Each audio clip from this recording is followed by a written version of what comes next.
Welcome to Bark and Jack, I'm Adrian, and today we are off to go grab a coffee with one of my mates. He owns the original Black Bay with the ETA movement, and now he's gone and bought himself the Black Bay 58. Let's get out of the rain, grab a coffee, and compare these watches.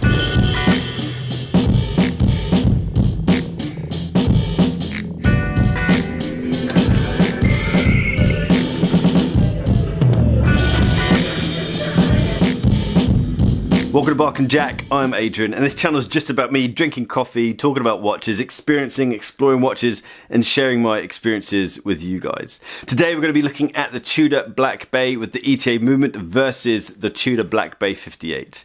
Before we get into it, let's have a quick word from our sponsor. Well, it's me. I'm sponsoring this video. If you're into your NATO straps, jump over to barkandjack.shop. We've just launched some new straps with floating keepers and a new nylon called tubular nylon. So go check those out. In 2012, Tudor launched the Black Bay range, and this just reignited the excitement and the great stuff that Tudor can do. They'd gone a decade of just doing boring crap and just being a very vanilla watch brand, which so many other brands have kind of got stuck in that rut of just churning out commercial crap.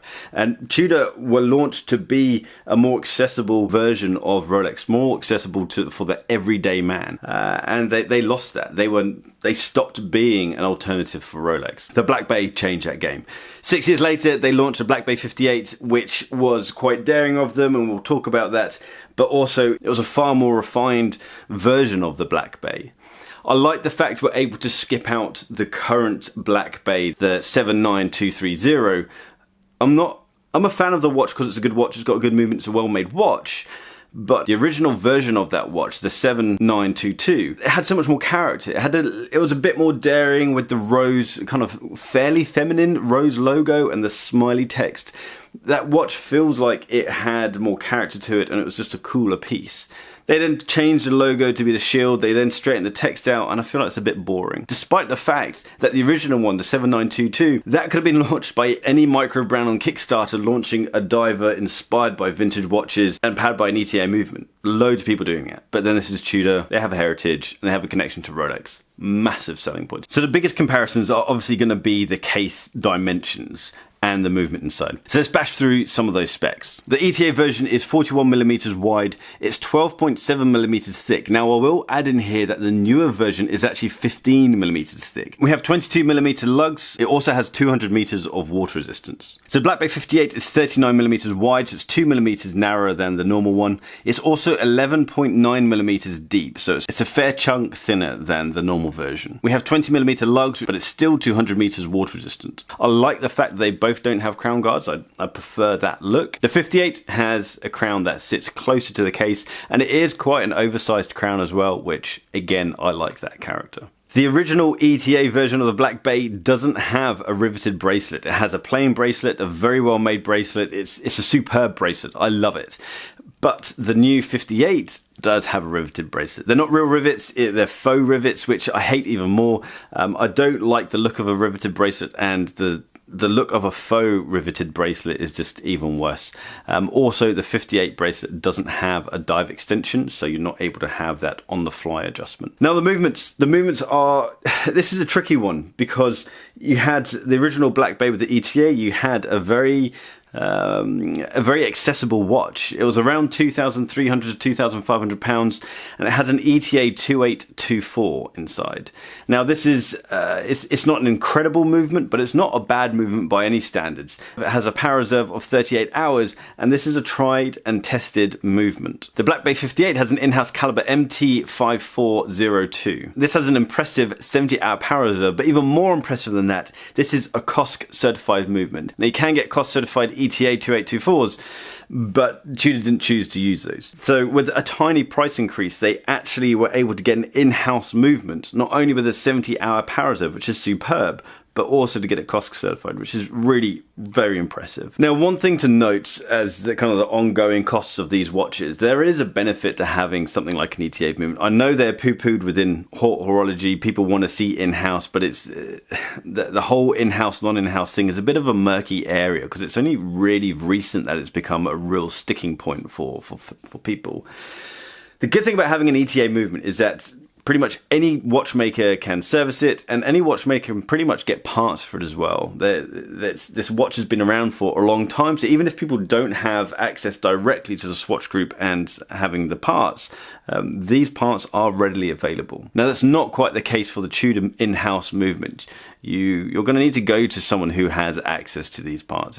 It's still going to be a fairly standard movement to service, but if things need to be replaced and you want them to be replaced with authentic parts, then that might be slightly tricky. You could go down the route of sending it back to Tudor, but that's going to be fairly costly. Now, we've spoken a bit about the dials already, but I just love the original ETA dial. I think Tudor have injected a nice amount of, they've used space well. The logo, the rose logo, is absolutely brilliant. I do like the contrast between the fairly feminine logo and the beefy tool watch, dive watch that is the Black Bay.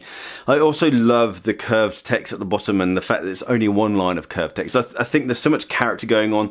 I think they've tastefully used a nice amount of influence from the vintage versions of this watch, and they haven't gone too far with it, which some brands do. And I do feel like they haven't ruined the dial. That would be going a bit too far, but they have made the dial a bit too safe by putting that shield logo on. The shield is obviously a more masculine logo, and then they've also straightened the text at the bottom.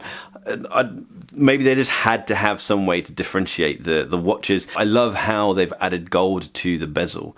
I think the bezel with the red triangle, the gold text, the gold markers, everything within the color combination here, it looks brilliant. But either way, I think the Black Bay 58 is the out and out winner here. It's such a brilliant watch. It was a brave move for Tudor to go down the route of launching a smaller diver. Launching a 39mm dive watch now is pretty ballsy compared to even Rolex, that they're launching a lot of their watches larger. Explorer 2 is now 42mm. You got the 42mm Yachtmaster. The Sea Dweller is now larger. So most people are going bigger, and Tudor's decided to go smaller, and they won. It is brilliant, this watch. The size, everything is in proportion. I find it hard not to get one. I don't know what it is about this watch that is stopping me from getting it. It might be because there's been so much press around it, and it kind of feels like an obvious watch to get. But it's value for money.